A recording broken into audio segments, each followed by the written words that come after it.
Hello, എല്ലാവർക്കും സുഖമായിരിക്കുമല്ലോ അല്ലേ? ഇത് നമ്മുടെ ഇന്ന് ഉച്ചയൂണാണ് കേട്ടോ. ഉച്ചയൂണിൻ്റെ സ്പെഷ്യൽ കറികളൊന്നും നമുക്കില്ല.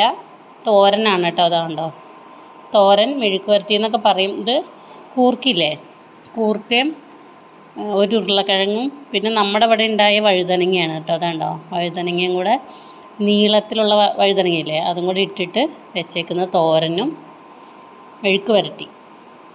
ഇത് മീൻ പൊരിച്ചതാണ്. സിലോപ്പിയ മീനായിരുന്നു കേട്ടോ. തിലാപ്പിയ എന്നൊക്കെ പറയില്ലേ, ആ മീനായിരുന്നു.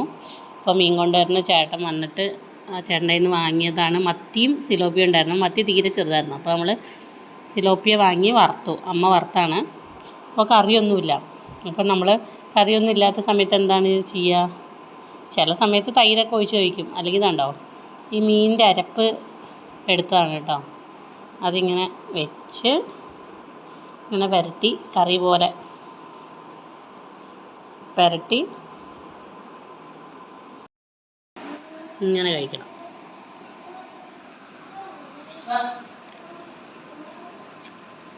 അത് വല്ലാത്തൊരു ടേസ്റ്റാണ് കേട്ടോ. നമ്മൾ ആദ്യമൊക്കെ ഇപ്പോഴും ചില സമയത്തൊക്കെ ചെയ്യാറുണ്ട്. നമ്മൾ മീനൊക്കെ വറുത്ത് കഴിയുമ്പോൾ ഉള്ള ആ ഗ്രേവി ബാക്കി വരില്ലേ, ഇന്നിപ്പോൾ മീനിൻ്റെ കഷ്ണങ്ങളൊക്കെ ഉണ്ടാവും. പക്ഷെ നാളെ ഇതിൻ്റെ ബാക്കി ചിലപ്പോൾ ഒരു ചെറിയ പീസോ അതിൻ്റെ അരപ്പൊക്കെ ഉണ്ടാവുള്ളൂ. അപ്പോൾ ഇങ്ങനെ നമ്മളത് പുരട്ടിയിട്ട് അതിങ്ങനെ എടുത്ത് കഴിച്ച് കഴിയുമ്പോൾ നല്ല രസമായിരിക്കും. കൊളസ്ട്രോൾ ഇല്ലാത്തവർക്കൊക്കെയാണ് കേട്ടോ അത് പറ്റുള്ളൂ.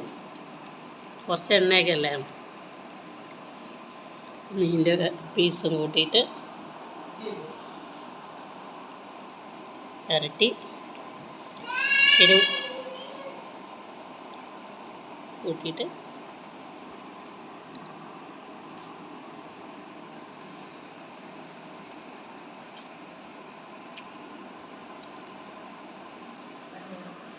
കറികളില്ലെങ്കിലും ഈ മീൻ വറുത്തതോ തോരനൊക്കെ നമുക്ക് ഇഷ്ടമുള്ളതാണെങ്കിൽ നമ്മൾ ഇഷ്ടപ്പെട്ട് കഴിച്ചു കഴിഞ്ഞാൽ നല്ല സൂപ്പറായിരിക്കും അല്ലേ. അപ്പോൾ ബൈ.